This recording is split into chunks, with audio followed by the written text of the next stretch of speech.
بص، لو سألت أي حد شاب أو راجل كبير وقلت له لو رجعناك بالزمن لحد ما كنت 18 سنة، إيه أول حاجة هتنصح بيها نفسك؟ هتلاقيه يدوخك في كلام كتير ونصايح كتير وكده. فعشان كده أنت لو دلوقتي أقل من 18 سنة، الفيديو ده معمول ليك أنت. احنا جمعنا لك أحسن 5 نصايح، يعني من وجهة نظري أنا أحسن 5 نصايح هيفيدوك جدا. لو أنت أقل من 18 سنة، وهيفرقوا معاك جامد. ويلا بينا نبدأ.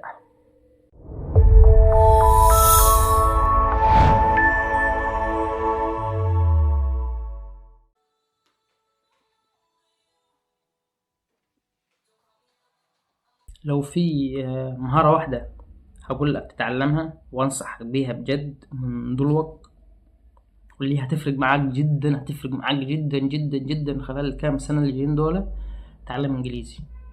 تعلم انجليزي. عجبني وزارة التربية والتعليم غيرت المناهج. يعني معايا اخواتي كده في المدرسة، فمسكت الكتاب بتاعهم بشوف المناهج بتاعتهم اتغيرت. فلقيت ان اغلب المناهج دخلوا اللغة الانجليزية، مثلا في الرياضة دخلوها، في فيزياء، في كيمياء، دخلت في العلوم مثلا المراحل اللي هي ابتدائي واعدادي وكده.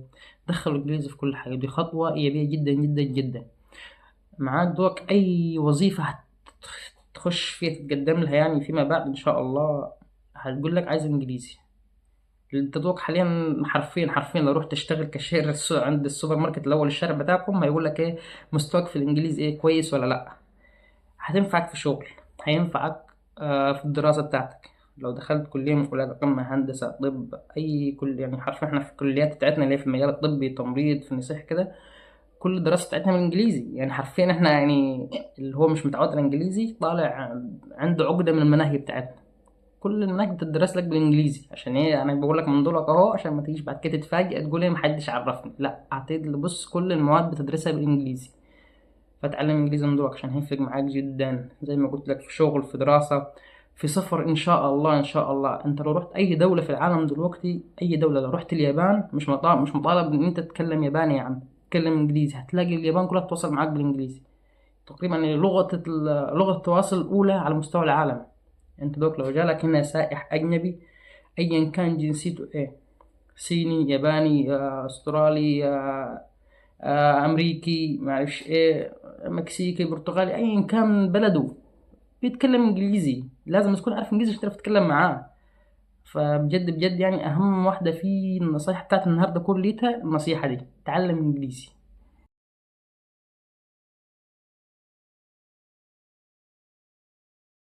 تاني اهم نصيحه يا صديقي: العب رياضه.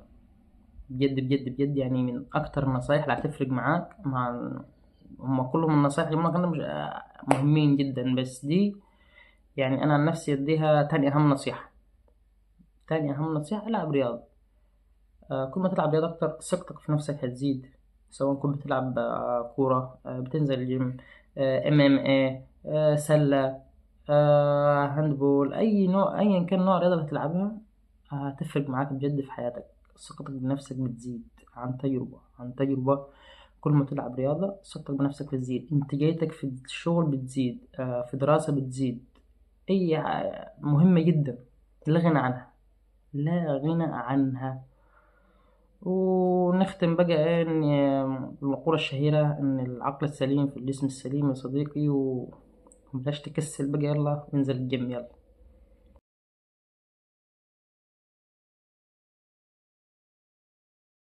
النصيحة رقم 3: تعلم حرفة. وتعلم حرفة، يعني اللي مش فاهمها، تعلم لك صنعة بالبلدي كده، يعني تعلم صنعة جنب الدراسة بتاعتك هتنفعك. لو لا قدر الله ما توفقتش في دراسة، تبقى معاك صنعة انت شغال فيها مثلا وانت صغير، او انت فاهمها من انت صغير، فانت كده ايه تمام. الدراسة ما توفقتش في طريق تاني، تبقى ايه انت حاط زي ركن احتياطي كده.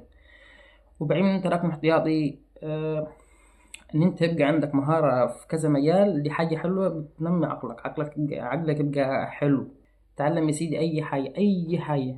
ابسط حاجة، لو مش هتنزل تشتغل يعني وقبل ما اقول لك تعمل ايه، ما تفتكرهاش ان هي تقلل من قيمتك. اقف جنب والدتك يا عم في المطبخ، تعلم ازاي تعمل اكل. تعلم ازاي تعمل اكل. كوباية الشاي، كوباية القهوة، أقسم بالله أقسم بالله كان بيجينا ناس زمايلي في سكن الجامعة ما بيعرفش يعمل كوباية قهوة وما يعرفش يعمل كوباية شاي لنفسه. يعني انت حاجة زي كده لو اتعلمتها هتنفعك. انا واحد من الناس، انا من انا وصغير كنت شغال في قهوة بتاعتنا، مش اشتغلتش يعني في قهوة بره، القهوة بتاعتنا، واتعلمت ازاي اعمل الشاي، ازاي اعمل قهوة، ازاي اعمل اي مشاريب، يعني مشاريب قهوة عموما اتعلمت. اتعلمت المباني لحد ما وصلت بجيت بنا، اشتغلت بنا. يعني مش عام، لا قعدت عامل فترة طويلة واشتغلت بنا. اتعلم حرفة هتنفعك في مدى. يعني انا معلش دوك لو ما توفقتش في دراسة ما اشتغلتش يا عمي، في طريق تاني بقى اشتغل بنا، مش عيب، لا هو عيب ولا هو حرام.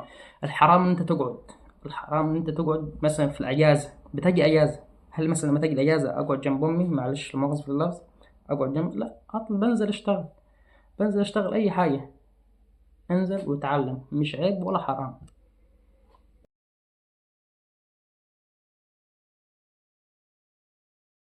نصيحة رقم 4، ومن النصائح المهمة اللي هي هتفرق معاك جامد برضه فيما بعد، اختار أصحابك بعناية، أصدقائك اللي حواليك، وبعيد من موضوع أصدقائك بس، قرايبك من لحمك ودمك، لو فيهم حد مش كويس ابعد عنه. اختار يعني دايما اللي يبقى حواليك خليه يبقى شخص كويس يشدك لفوق ما ينزلكش لتحت. في مثال مشهور بيقولك الصاحب ساحب. ايه الصاحب ساحب؟ يعني صاحبك اللي هو بيشرب سجاير، قعدته وحشة، لسانه وحش، هتبقى زيه، هتروح معاه، ما تقولش لا او هحافظ على نفسه، لا هتروح معاه. تمام. مش انا بقولك اختار صاحبك اللي هو ايه يعني في مستوى تعليم، لا كاخلاق. مستوى التعليم ده ماشي مطلوب برضه، بس ما يبقاش مثلا انا اروح اصاحب واحد دكتور ويكون قليل ادب، مش عشان هو دكتور مثلا اتساهل معاه واسيبه مثلا ايه قليل ادب وكده، لا يا عم انت اخلاقك وحشه ابعد عني. لو كنت دكتور او مهندس ايا كان ايه شغلك او ايه وظيفتك او ايه تعليمك، طالما اخلاقك وحشه ابعد عني. صاحبك اللي بيقول لك يلا بينا نروح نصلي، امسك فيه. صاحبك اللي بيشجعك مثلا تنزل تمرين تروح الجيم، امسك فيه. صاحبك اللي بيشجعك على اي حاجه كويسه في حياتك، امسك فيه. صاحبك اللي يلاقيك لما يلاقيك مثلا بتعاكس بنت في الشارع يقول لك لا عيب وكده، امسك فيه ما تسيبوش، ده والله والله ما هيتعوض. ولو كملت معاه، يعني نصيحه، لو كملت معاه هتنجح. وبص، هتقول تسلم يا صاحبي ان انت معايا. شوف اصحابك اللي طموحهم حلو، يعني في واحد مثلا تقعد معاه يبقى اقصى طموحه ان هو ايه يشتغل ويبقى معاه وظيفه. في واحد تاني تقعد تتكلم معاه من اصحابك يبقى عنده طموح وعنده حلم ان هو يبقى ايه صاحب املاك، صاحب عقارات، ما اعرفش ايه، يبقى مثلا طموح مثلا هو يحفظ قران، يختم قران، طموح يروح يحج. الناس اللي طموحها حلو دي صاحبها ما تسيبهاش. الحمد لله الحمد لله انا كنت من الناس الموفقه. آه لعل وعسى يشوف الفيديو ده في يوم من الايام يعني. أنا كنت من الناس الموفقة إن أنا أصحابي الحمد لله كانوا كلهم حلوين، كلهم كويسين، كانوا يشجعوني على الجيم، يشجعوني على صلاة. فالحمد لله أنا كنت موفق في الاختيار ده يعني.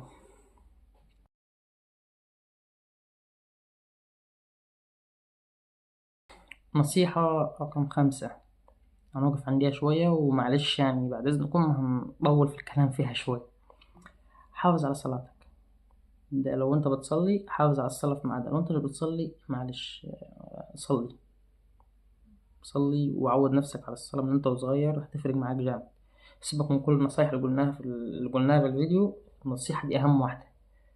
يعني رجاء لو مش هتعمل أي نصيحة أو شايفهم صعبين أو أي حاجة، صلي. والله بجد تفرق معاك جامد. دايما هتلاقي ربنا بيوفقك، بيسر لك الأمور، بيسر لك الأمور اللي هي خير ليك. ما تقولش مثلا، يعني في ناس أول ما تيجي تلتزم وتصلي تلاقي في حاجات كتير بتحصل لها وحشة. بيبقى اختبار، بيبقى مثلا لو انت مثلا في دراسة او كده مفضتش في دراسة، بيبقى مش طريقك. يعني مثلا في ثانوية عامة في ناس بتجيب مجموع مش كويس، يعني هل مثلا عشان جاب مجموع مش كويس يقول لك ربنا مش بيحبني وخلاص انا مش هصلي وبتاع؟ لا، ربنا مش كاتب لك كده. ربنا كاتب لك ان انت ما تجيبش مجموع يا عم الكلية الفلانية ما تدخلهاش. ما تقولش لا تجزع، يعني ما تقولش ان انا خلاص ربنا مش بيحبني ومش هصلي وكده. حرام عليك، صلي. ودايما في الخير ربنا يكتبه لك، وخليك مع ربنا كل حاجة تبقى معاك. ونختم بالمقولة بتاعتنا إن هو كل شيء مقدر لك وكل شيء مكتوب لك هيحصل لك، وكل حاجة مكتوبة. دايما ما تجزعش، قول الحمد لله. داوم على الحمد، مع إن أنت تحافظ على صلاتك، داوم على الحمد. كل ما يعني حصل لك أي شيء في حياتك قول الحمد لله. قل لن يصيبنا إلا ما كتب الله لنا.